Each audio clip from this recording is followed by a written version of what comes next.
The Old Lady in the Cold. I was a senior in high school in the month of freezing, snowy January. I was in English class daydreaming about playing baseball for the Mohawks baseball team in April. I decided to get a new baseball glove since the one I had was all worn out and in bad shape. It would not last another season. I would ask my friend Bill if he wanted to go with me to the Sears sporting goods department to look for a new glove. Bill and I drove to the Sears department store in my car on Saturday afternoon. It had been snowing, so fresh snow was on the road, about 27 degrees F outside. We had the heater in the car, but we still felt cold. We finally arrived at Sears after driving for about 20 minutes and discussing the upcoming season. When we pulled into the parking lot, there were about 600 cars, and I managed to get a parking space about 5 rows back in the center of the row. Bill and I headed for the store's back entrance, with snow still falling and freezing temperatures.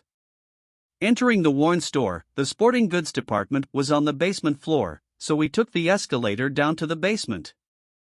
Looking at the baseball equipment made me feel warm inside. I touched the leather of the baseball gloves, and the smell of the leather made me want to play baseball right then and there. I found a Rawlings baseball glove I liked, though a little stiff.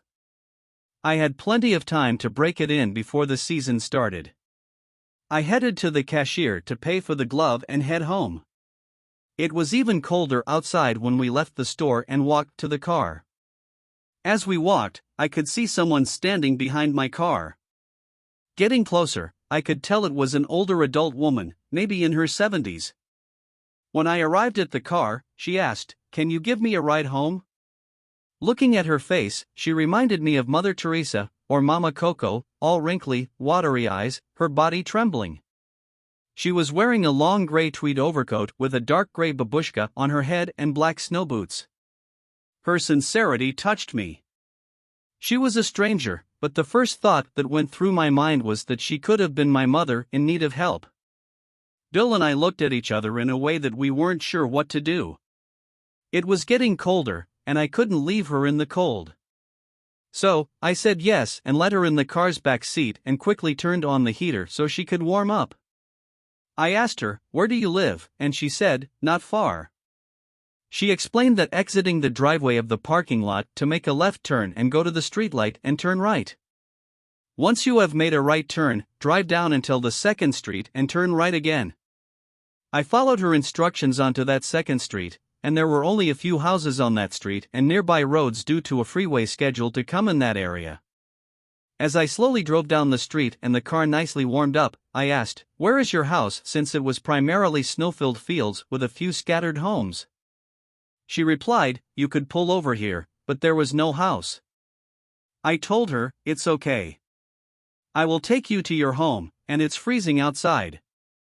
The older woman insisted on pulling over and letting her out there. I was shocked but pulled over. She said, "Thank you," and got out of the car. She was not there when I drove off to turn around and head back.